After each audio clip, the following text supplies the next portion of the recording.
Suppose that Jupiter and Saturn have been orbiting the Sun from eternity past. Now, which will have completed the most number of orbits? The correct mathematical answer is that the number of their orbits is identical. But that seems absurd. For the longer they orbit, the further the disparity between them grows.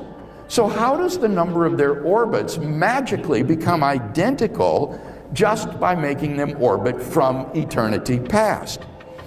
These and many other examples suggest that infinity is just an idea in your mind, not something that exists in reality. But that entails that since past events are not just ideas in your mind, but are real, the number of past events must be finite. Therefore, the series of past events can't go back and back forever. Rather, the universe must have begun to exist. Man. With the proof now in place, cosmologists can no longer hide behind the possibility of a past eternal universe. They have to face the problem of a cosmic beginning. Now, Dr. Atkins is a reasonable man, and therefore he should be convinced by the Born-Guth-Vilenkin theorem and face this problem of a cosmic beginning. And in fact, as I say, in his book, he does so.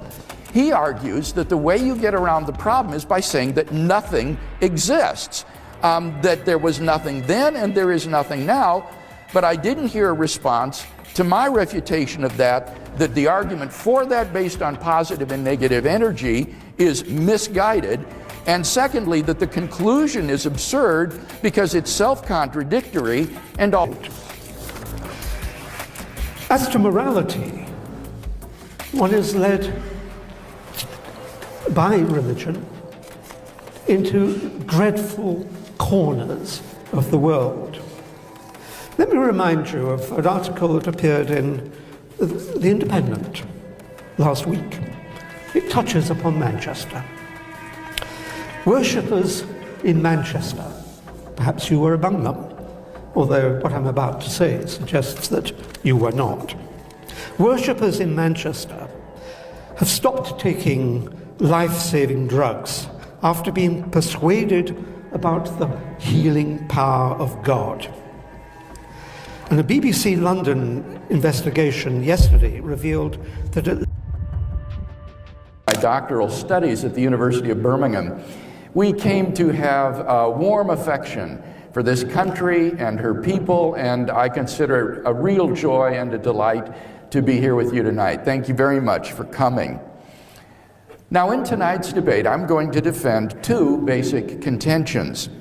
First, there are good reasons to think that theism is true, and secondly, there are not comparably good reasons to think that atheism is true. Now, I'll leave it up to Dr. Atkins to present his arguments for atheism before I respond to them.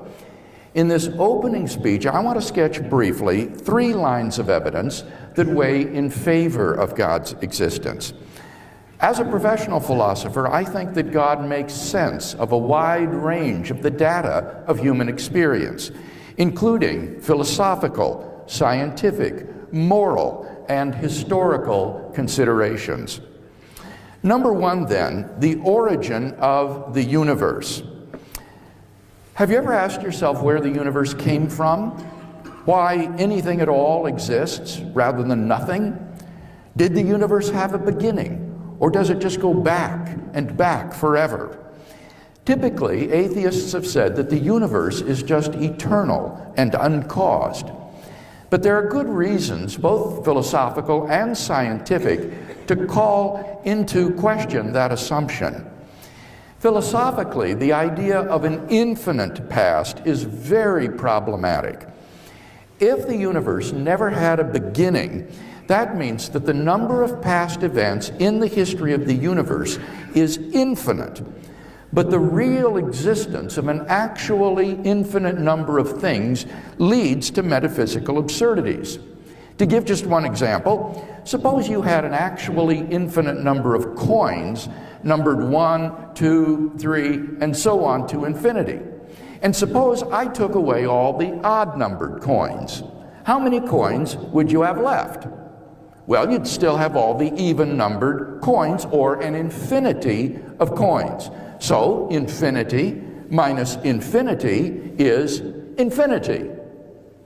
But now suppose instead that I took away all the coins numbered greater than 3. Now how many coins would you have left? 3. So infinity minus infinity is 3. In each case, I took away an identical number of coins from an identical number of coins and came up with contradictory results. In fact, you can subtract infinity from infinity and get any result, from 0 to infinity. For this reason, inverse operations like subtraction and division are simply prohibited in transfinite arithmetic.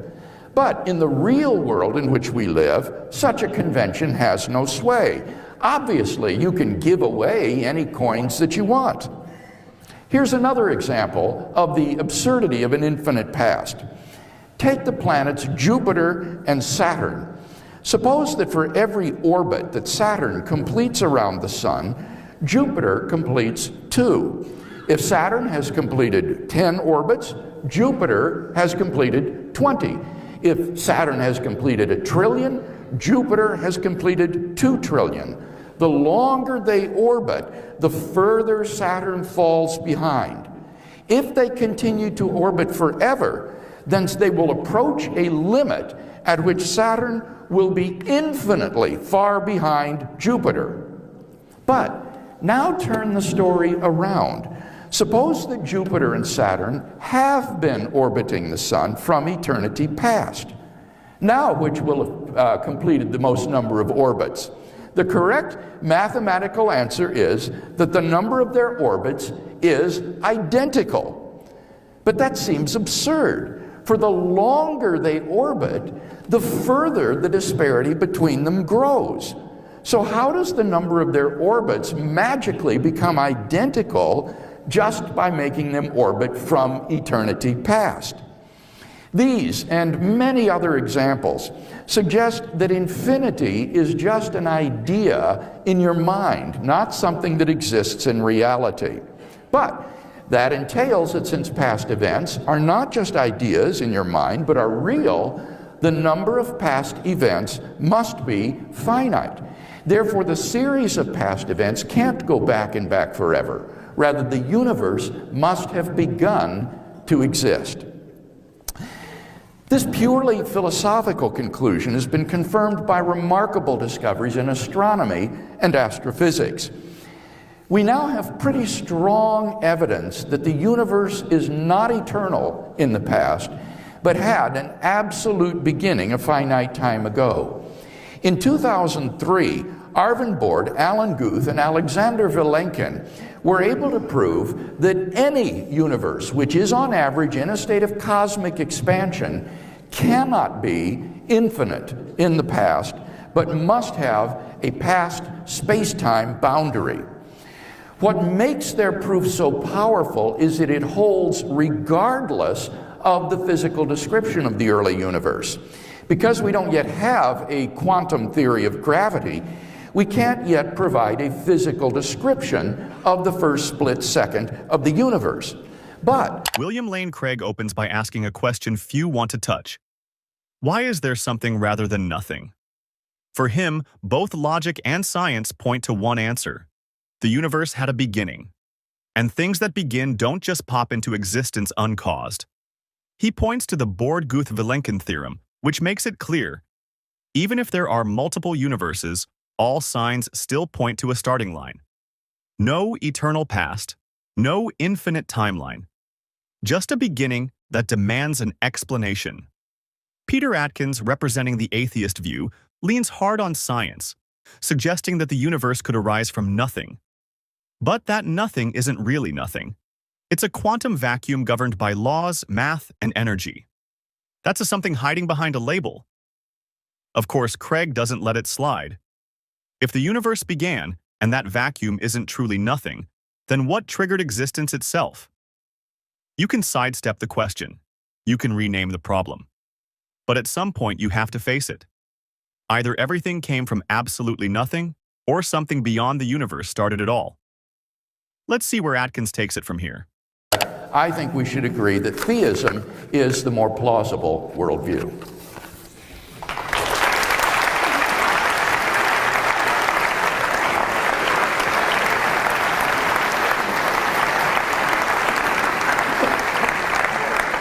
Thank you, Professor Craig. Can I ask Professor Atkins now to give his opening presentation?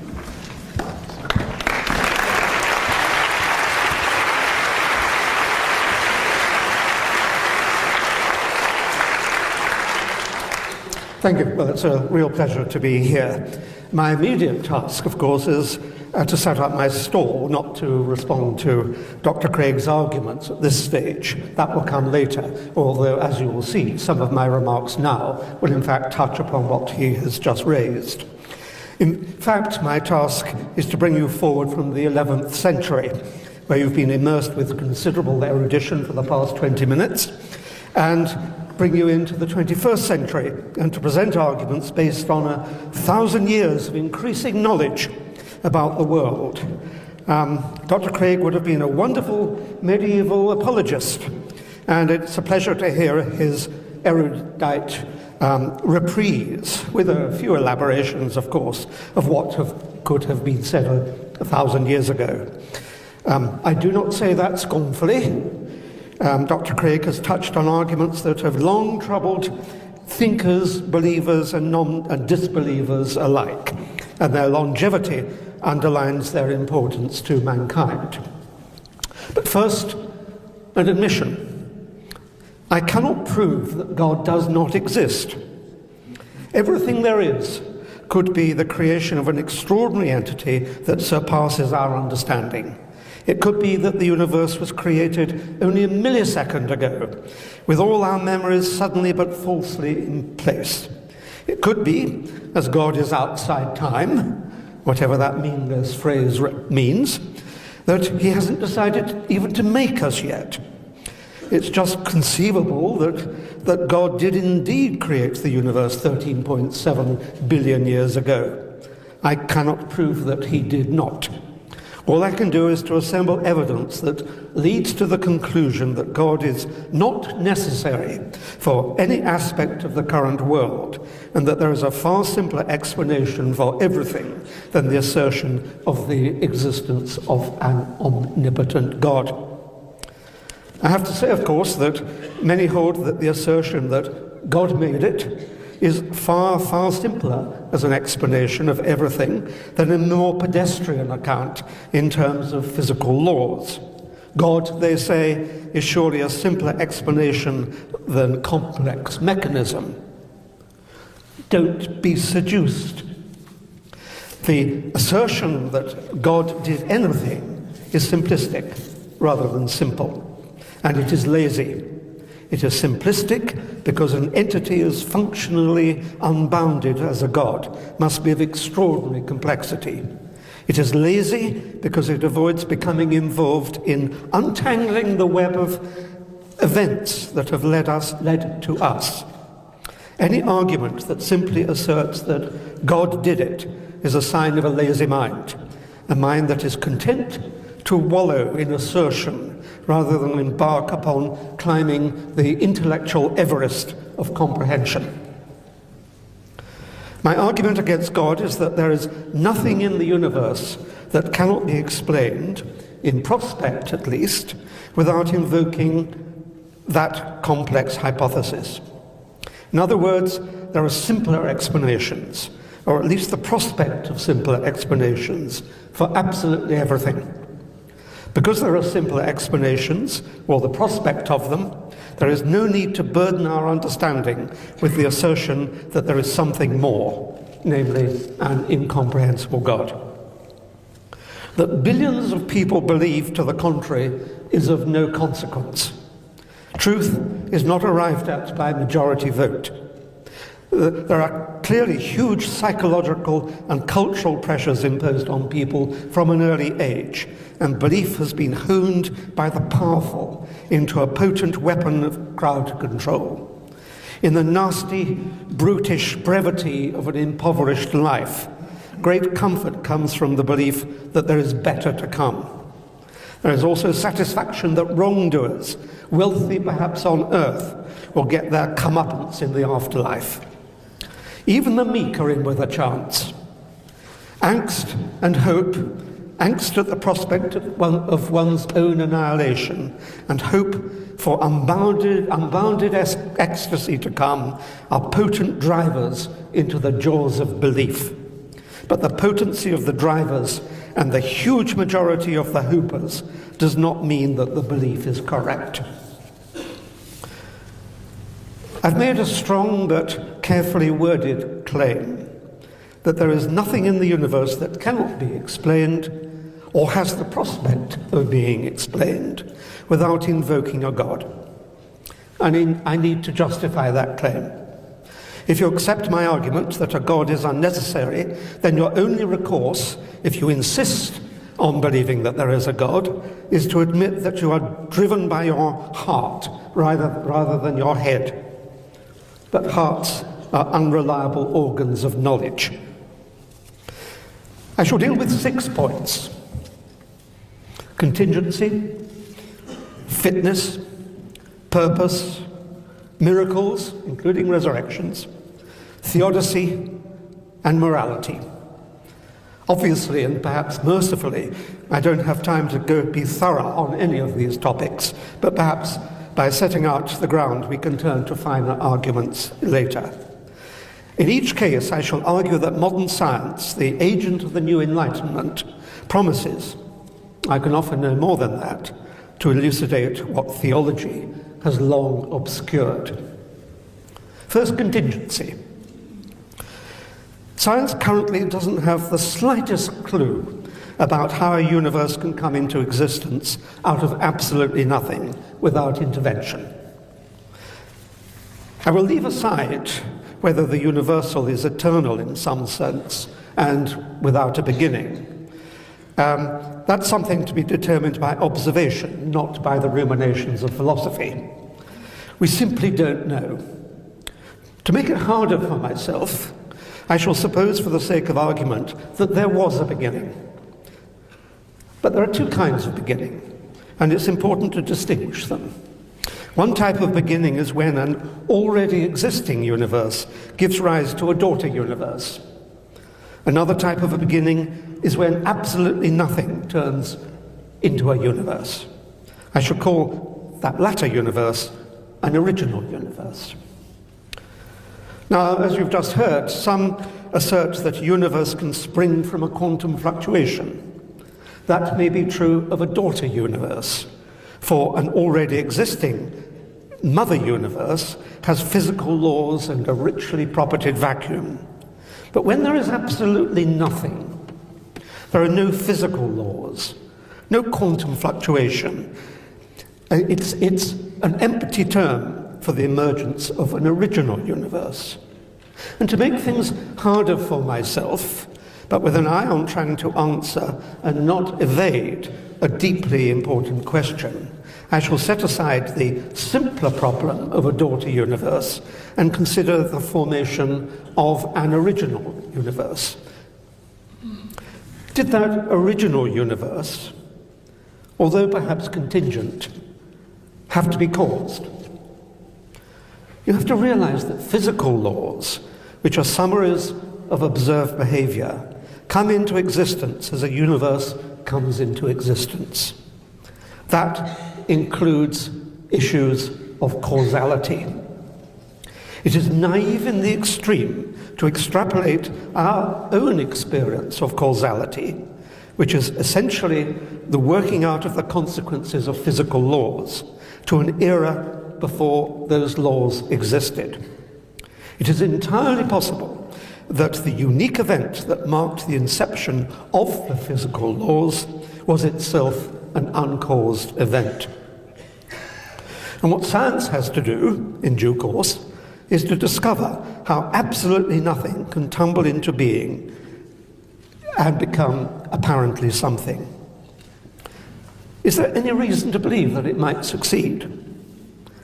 There's no doubt that it's actually edging towards that goal by burrowing back in time to discover that there was what there was immediately after the creation event. Look how far it has come in the past 100 years. We are starting to be confident about what first appeared. Peter Atkins begins with a clear position. The existence of God cannot be disproven, but the concept is not required to explain the universe. His argument rests on the view that every observable phenomenon can, in principle, be understood through natural processes. There is no need to introduce a supernatural cause when the available tools of science already address the questions once reserved for theology. In physics, the origin of the universe is explored through models based on quantum field theory and general relativity. Physicists such as Edward Tryon, Alexander Vilenkin, and Alan Guth have developed frameworks in which a universe can emerge from a quantum vacuum. These models are grounded in established physical principles and published in peer-reviewed contexts. They examine conditions where space, time, matter, and energy do not yet exist in classical forms. The quantum vacuum in these models is not empty space, but a pre-geometric state governed by probabilistic fluctuations. It has no particles or fields in the classical sense, but it permits spontaneous events due to its underlying structure. This is not a speculative leap. It is derived from the mathematics used to describe quantum systems and is consistent with the theoretical foundations of modern cosmology. Experimental advancements continue to inform these models, including those from particle accelerators, satellite measurements of the cosmic microwave background, and high-precision gravitational data. Physical laws, in this view, are not prescriptive forces imposed from outside. They describe regularities that emerge as physical systems develop. The law-like behavior observed in nature reflects consistent patterns rather than imposed order.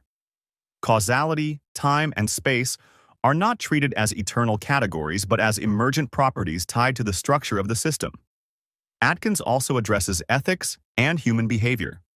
Moral norms, cooperation, and legal structures are developed through social interaction, negotiation, and institutional memory.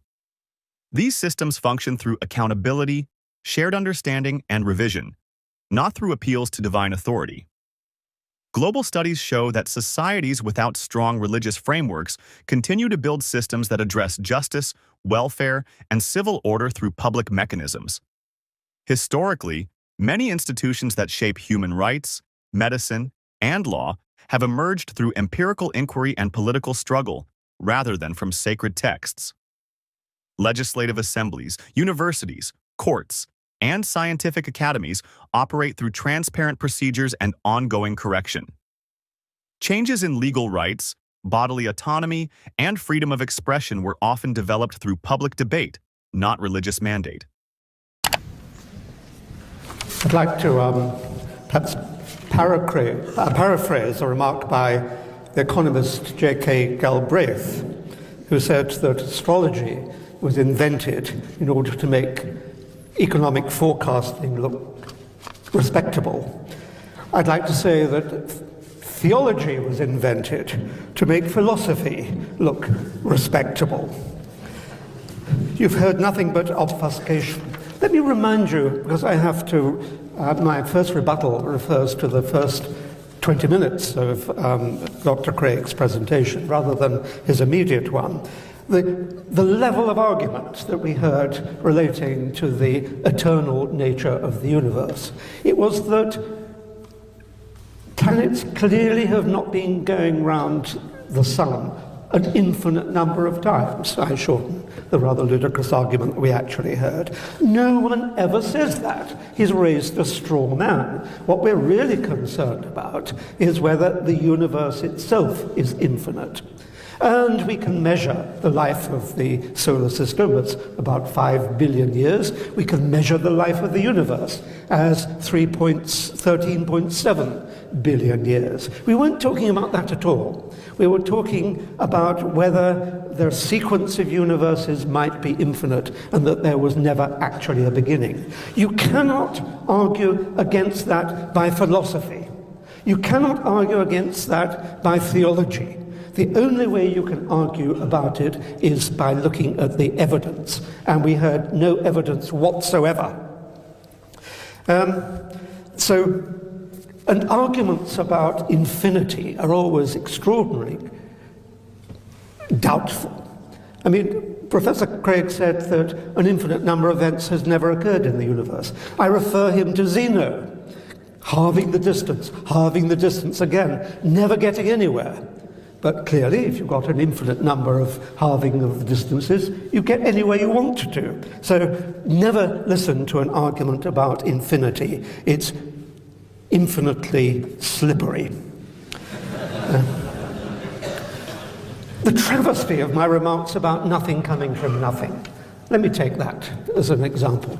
What I wanted to show is that science is circumspect in the way that it approaches the great questions of being.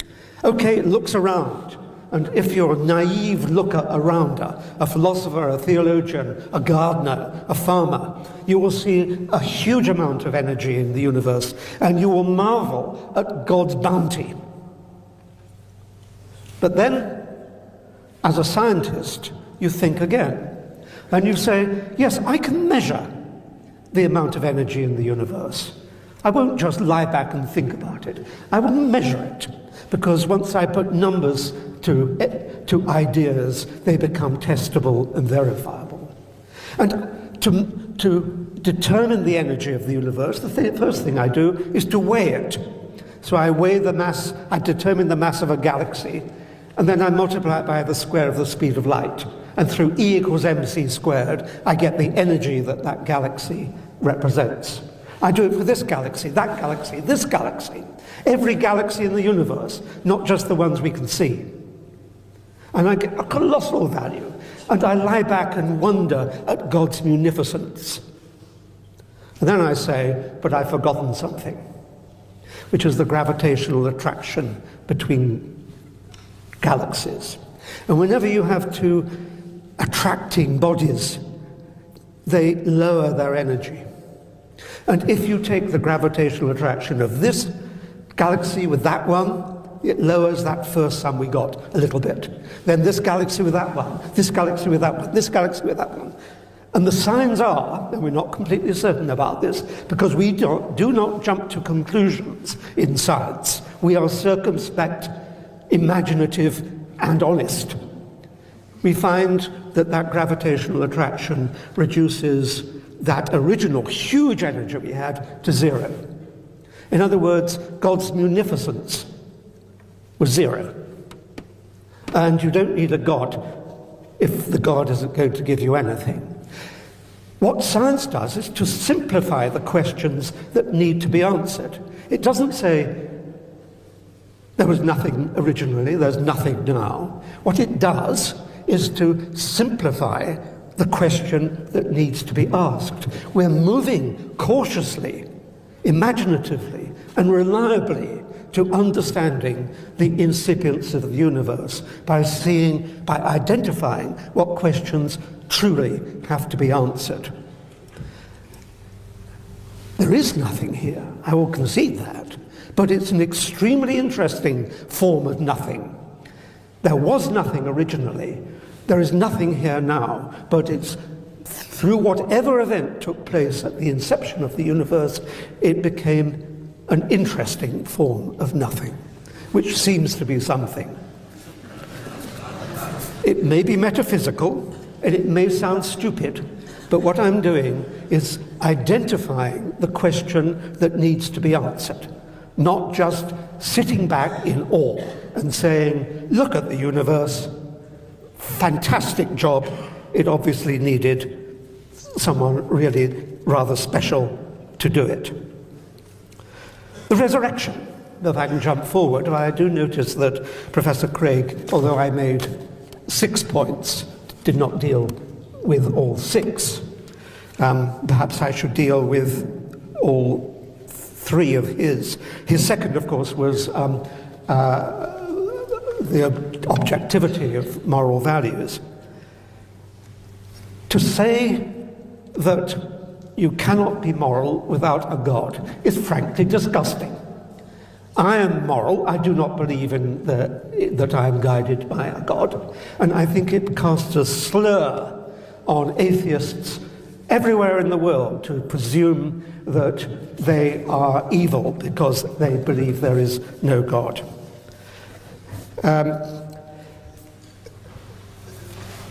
Morals, as I asserted in my opening presentation, the emergence of morals should be understood. They should not simply be accepted. You should try to find the roots of moral behavior, hard as it is to trace the emergence of moral thinking as one's own body begins at one cell and turns into a trillion cells as evolution proceeds through billions of years, as people begin to think about the consequences of their actions. That's the way to understand morality, not just to lie back and think that there is an umpire in the sky somewhere. Try to understand. All I'm saying is that it is healthier to understand. If Voltaire said in one of my favorite quotations that people who believe in absurdities commit atrocities.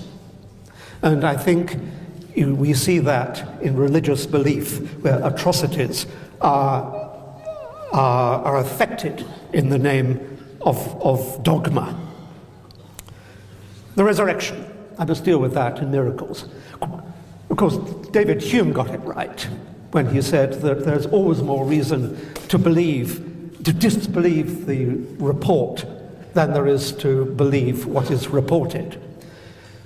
Look at the Gospels. You can't really believe it. Pretend we were writing about events 60 years ago when there was no actual real record. We wouldn't get it right.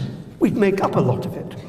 The Gospels are political propaganda sheets, and it's inevitable and understandable that they were invented to make the point that they were trying to make. Yes, Joshua, if he existed, Jesus, I suppose you might call him, and I can well believe that in the Palestine of 2,000 years ago, there were lots of Joshuas around, that was probably a very nice man, and was certainly written up to be a very nice man by the people compiling the Gospels to establish the creed that they wanted to. But the actual evidence is extremely slender. The evidence in favor of an actual resurrection is compiled by those who start from a prejudicial point of view that it did occur and then seek to justify it. Others, those who deny the resurrection, say, oh, this is such an extraordinary event, we need real extraordinary evidence to support it. And there is no real extraordinary evidence to support it. So why should you believe it? Because you can see that it was invented as a political manifesto? No, you cannot possibly believe it. And all this gibberish about having to justify atheism, I mean, that's another example of false premise. If I come into a room and say, I don't understand anything, I will start from the simplest explanation, and I will let you convince me. Peter Atkins lays out two key points, both grounded in what science and history actually show. First, the claim that the universe requires a divine beginning doesn't match how cosmology works. Physicists like Edward Tryon and Alexander Vilenkin have developed models showing that a universe can emerge from a quantum vacuum, a state with no classical matter, space, or time. This isn't a loophole. It's a real possibility supported by quantum field theory, the same framework that underpins much of modern physics. In this framework, the total energy of the universe, once gravitational effects are included, may balance to zero. If that's the case, then the question of where the energy came from doesn't even need to be asked. There's no debt, no transaction, just a starting point that unfolds through known physical principles. Second, Morality doesn't require belief in a deity to exist or to function. Human behavior, cooperation, and ethical reasoning can be traced through evolution, social dynamics, and shared experience. Data from Pew and Gallup show that people in non-religious societies still support justice, fairness, and care for others. Atkins doesn't reject meaning or mystery. He rejects the idea that those things need to be filled with untestable claims. When it comes to miracles like the resurrection, the same principle applies. Claims that break natural patterns require more than tradition. They need evidence. Where do you stand? Do you think morality depends on religion, or can we shape ethics and compassion without it? Let us know your thoughts in the comments. If this gave you ideas, be sure to like, subscribe, and share to keep the conversation going. Nobody from the religious environment, nobody from the medical environment, because you say you're disappointed it wasn't about her role as a doctor or nurse. No, I'm saying that if you're going to level accusations, do it with people who know, who are experts in their field. Ma'am, I did not interrupt you once.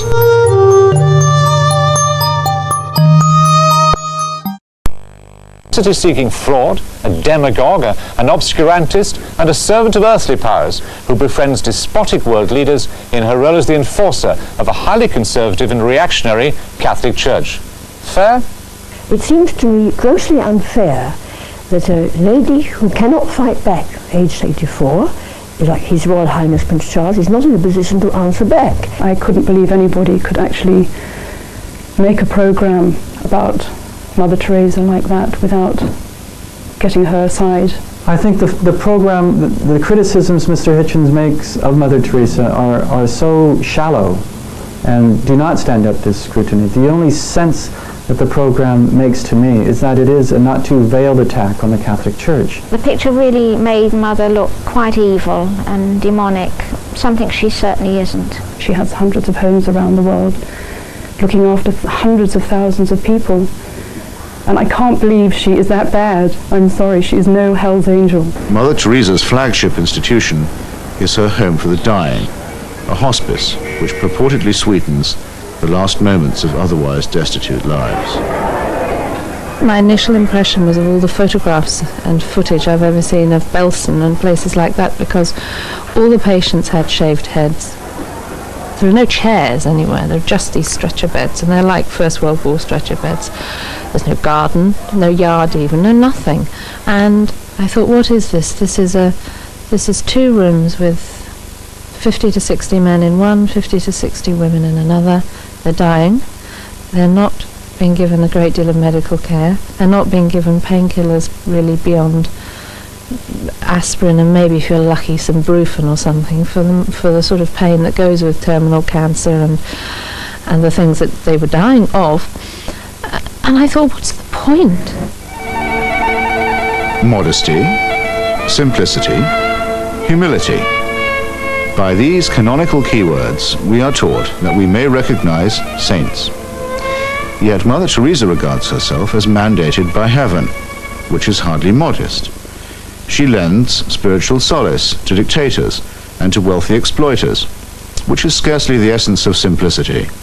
From its ludicrous title, Hell's Angel, to its final exaggerated accusations, Christopher Hitchens showed only that Channel 4 has sunk to the lowest form of tabloid television. It didn't make an attempt to present a balanced picture either of Mother Teresa or of the Catholic Church in broader terms. There were a number of insinuations made, implications, for instance, that her association with Robert Maxwell was somehow improper. She was shown there alongside this man known to be a fraudster, let's say, and the implication was that because she was associated with him, that she was somehow involved in that sort of dishonesty.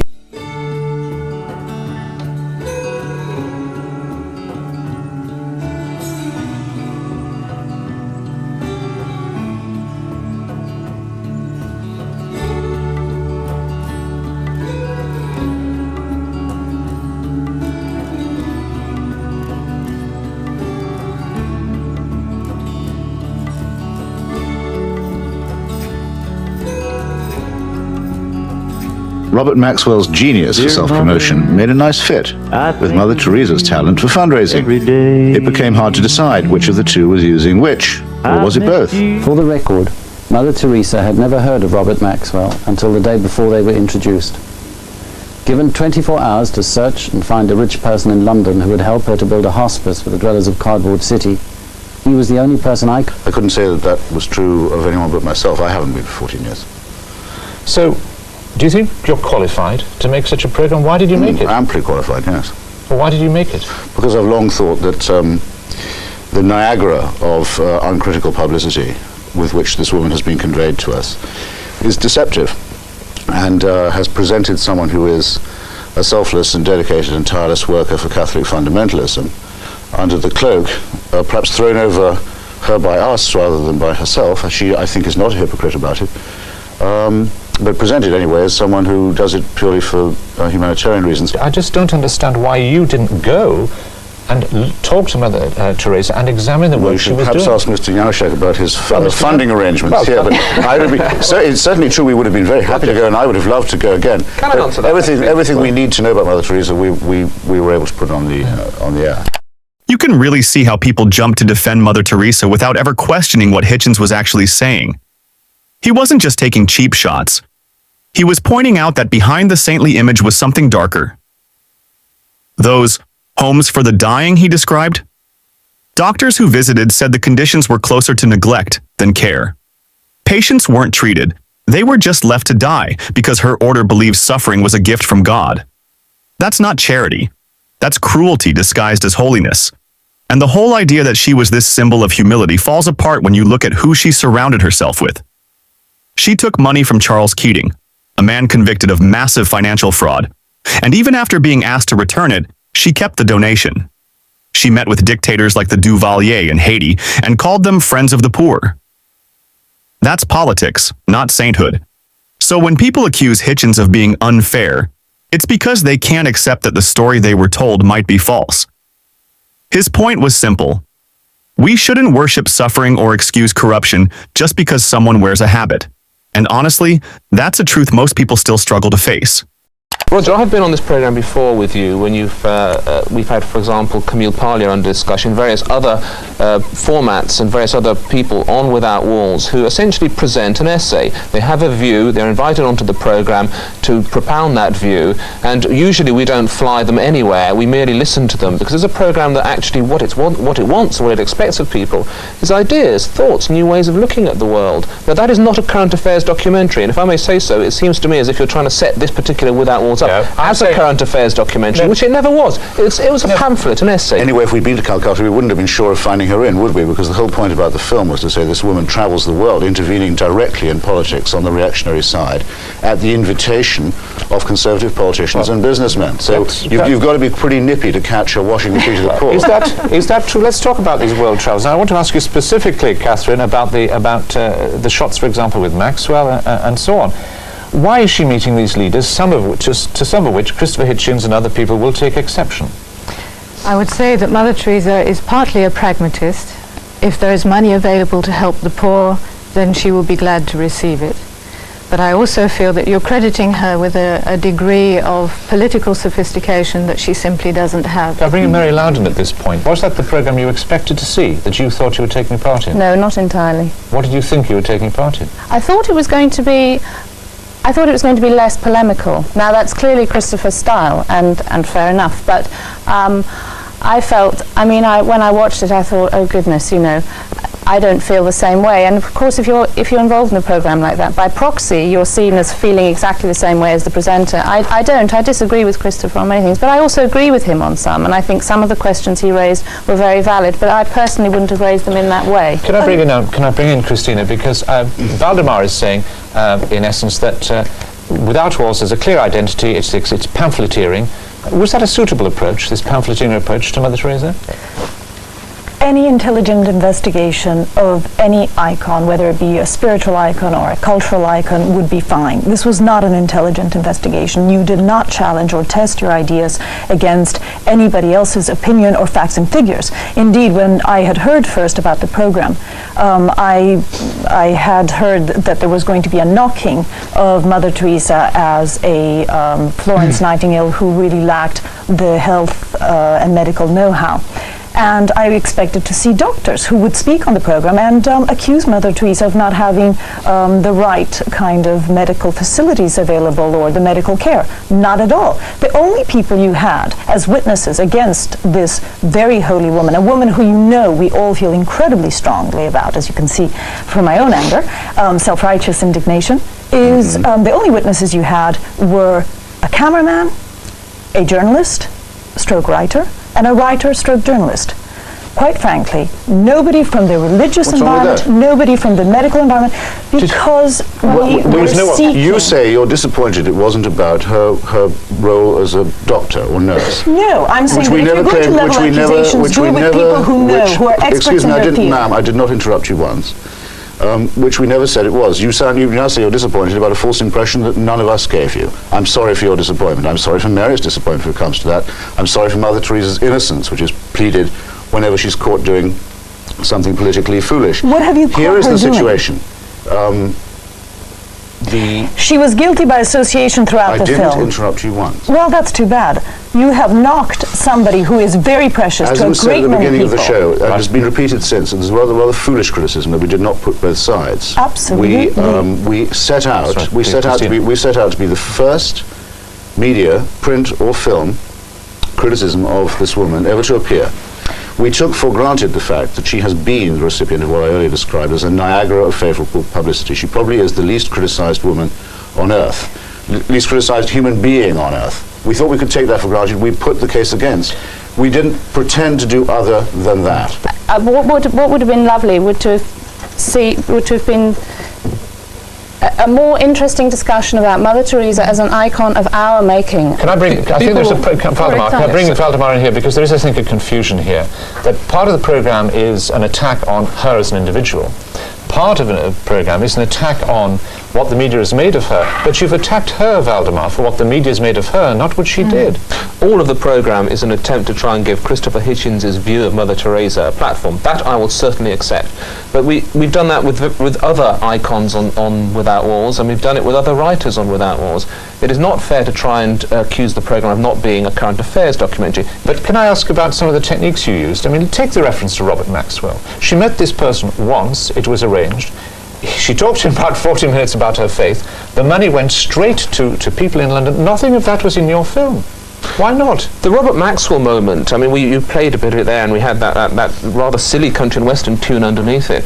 I mean, surely everybody could see that was a farcical moment. This is guilt by association, isn't it? You take every photograph you can get of Mother Teresa meeting with world leaders, we do some, and you dump on her. I did a lot of things in that show, and in the way I wrote it, to get people's attention. Sure, I've got 25 minutes to set against about 20 years worth of drenching, sycophantic, uncritical publicity. So you can be sensationalist. Sure, I get people's attention any way I can. Obviously, I mock her a bit. Anyway, that's why I said presumable virgin, to offend people, stir them up, that kind of thing. So you use any techniques, anything. Nothing is beneath me on that. Christina, have a last word for this part of the programme.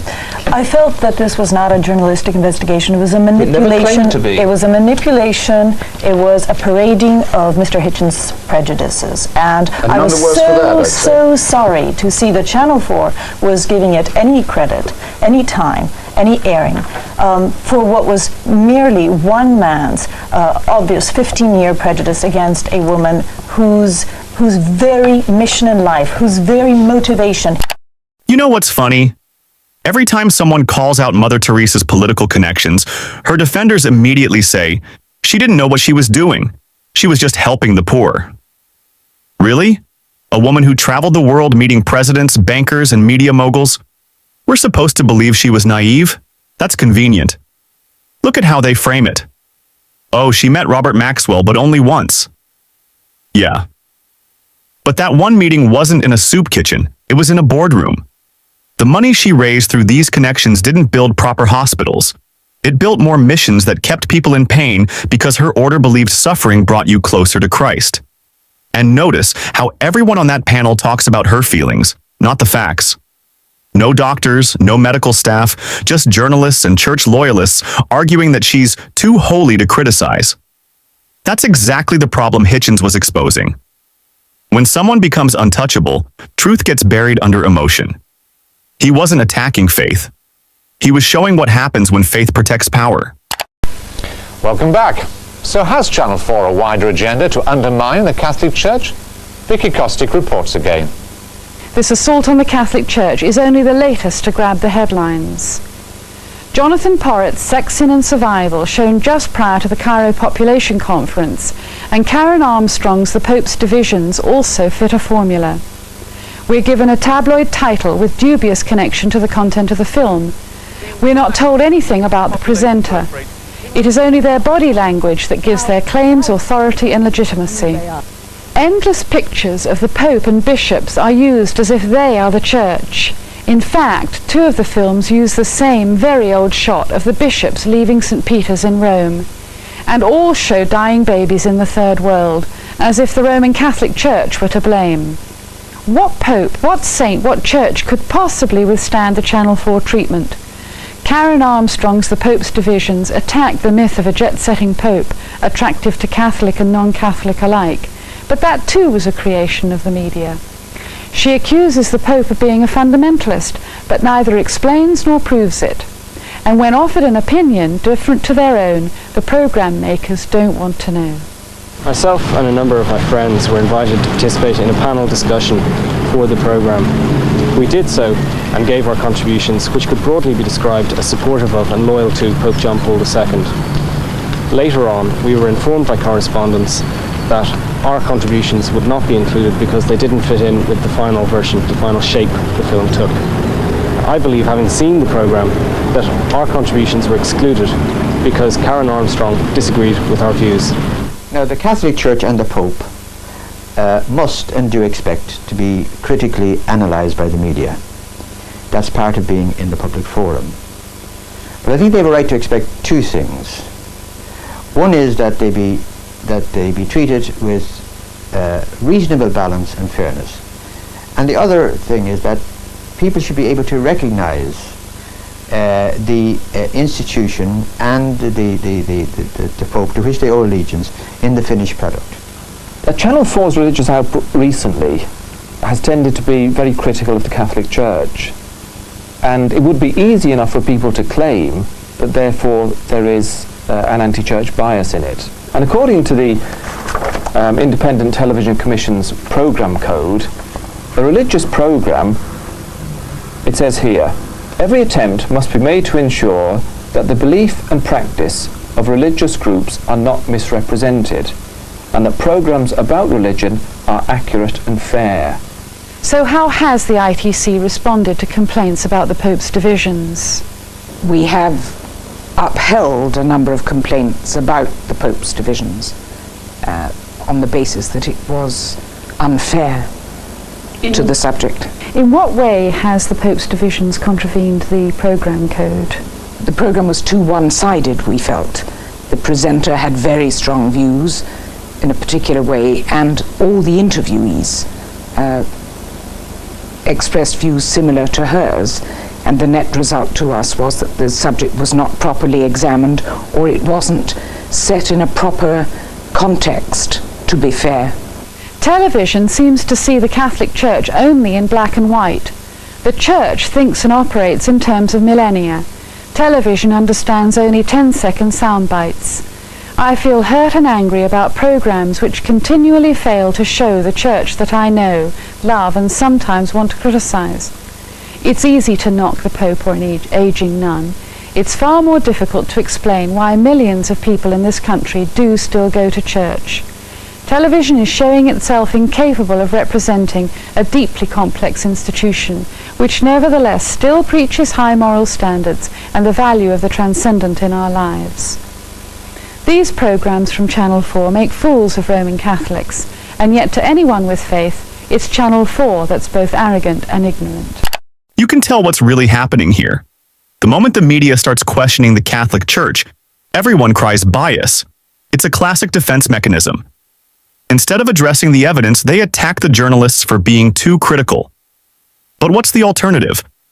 Blind obedience? They keep saying the church deserves balance and fairness, yet for centuries it's had nothing but reverence. It controlled kings, governments, and education.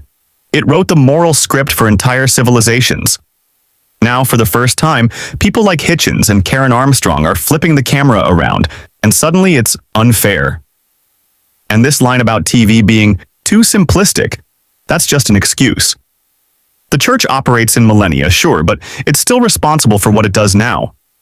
This is the same institution that covered up abuse, denied contraception in countries ravaged by HIV, and preached poverty while sitting on billions in art and property. How long do we have to wait before criticism becomes balanced? Well, with me to discuss that report, and in particular now the ITC's findings, is Peter Grimsdale, who's responsible for religion at Channel 4. Do you accept the ITC's findings? Do you agree with them as they relate to the Pope's divisions? We've taken them on board. I think we've agreed to disagree about the accuracies or inaccuracies. I mean, in fact, when they put their original response to us, they misquoted the programme when they were accusing us of being inaccurate. But how about the question, their statement that it was unfair and unbalanced? Do you accept that? It wasn't a balanced programme because it was a view, it was a personal view by Karen Armstrong. But there's a real problem here, I think, for the channel, a tension between your responsibility for minorities and to make sure the views get on this channel that don't get on others, and your responsibility to be fair. So what is your policy now in the wake of the ITC findings? Well, my view is to look at the whole totality of religious output. We are doing a programme in response to these programmes today. What I think we have to look at is neither Valdemar or I are going to stop commissioning challenging programmes and provocative programmes. But are you going to commission anything additional which might reflect? Absolutely, I do already. Vicky, what would you like to see now? Well, I would like to see some kind of assurance that what we'll get on Channel 4 is a view of the Catholic Church which is not stereotypical, which reflects the kind of church which I recognise, which doesn't continually isolate people, as in two cases, the Pope and Mother Teresa, and issues, abortion and church, birth control, from the wider understanding of what faith is about. Please, you have to not think that there is some kind of Catholic conspiracy going on at Channel 4. I hardly ever meet Peter, if you really want to know. It's an indictment of the way we work, but we have never actually talked about our religious programming ideas together before now. But all your They've come out totally separately.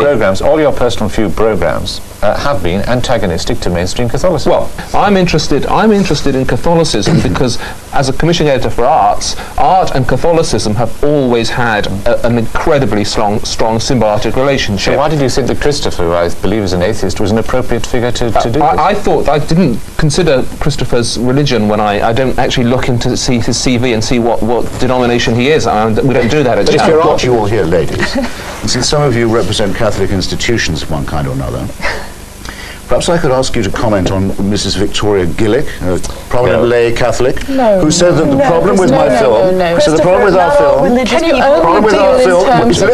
stop bleating, who said that the problem with our film was that the chief executive of this channel, Michael Grade, is a Jew, and that my executive producer, Tariq Ali, is a Muslim. Now, would you care to associate or dissociate yourself with that piece of bigotry? If you equate bigotry with religious perspective. What do you think of Mrs. Gillick?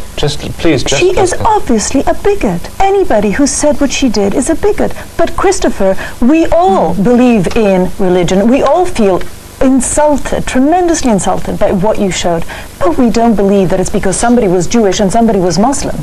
No one who didn't, no one's views on Mother Teresa, I suspect, are going to be radically altered by this programme. But surely that was what you were trying to do. We were trying to raise some questions. We were trying to force a reconsideration. We did so by a selection of anecdotes, different kinds, which taken together or singly in my submission show that this is a woman with a very strong secular, political, worldly agenda. Future discussion of her will have to take this into account. So we win and you lose. I'm sure. Because it'll no longer be possible simply to have her bathed in Malcolm Muggeridge's kindly light. Final question to this side, as it were, Peter Grimsdale. Are you saying that as a result of this, your policy will not change, and that there is no prospect in the near future of a film being made which looks from a different perspective at Catholicism? I think, well, I'm sure, in fact, I think I can promise you that in the next 12 months there will be another film on Channel 4 that looks at a different aspect of Catholicism. There is no question about that. I mean, I won't go into the list. I must make the point, I'm sure you would agree with this, that it is much more dangerous to do a programme that purports to be balanced. Absolutely. But where there is some kind of hidden agenda. That's the dangerous kind of programme. The programme makers who come on this programme and say from time to time, who say, well, we've done the research and this is what we found to be true. You know, that's where I get much more suspicious. At least our programmes, these ones that we're talking about, are transparent in their view. Vicky, I must give you the last word. Just to say that we've been asked to trust and respect Mr. Hitchens' reputation as a journalist, Valdemar, and I would like the reputation of the Catholic Church to be trusted and respected, and that the programming of Channel 4 should reflect that. By the end of it all, you can feel the tension in the room. Everyone wants to make it about fairness, balance, and respect for the church. But Hitchens was never pretending to be neutral. That's the point. He wasn't hiding behind politeness or pretending both sides were equal. He wanted to expose what everyone else tiptoed around. You hear the producers defending their decision, saying it's better to be openly critical than to fake balance with a hidden agenda. And honestly, that's true. There's something refreshing about a journalist who says exactly what they think, even if it makes people uncomfortable. The church has had centuries of being treated as sacred and beyond reproach. 1 hour of scrutiny doesn't erase that. And when Hitchens finally speaks again, calm, confident, almost amused, he sums it up perfectly. We win, you lose. Not because it's about ego, but because from that moment on, the world couldn't go back to blind worship. Every future discussion of Mother Teresa had to include the facts, the money, the politics, the suffering. That's how truth starts to spread.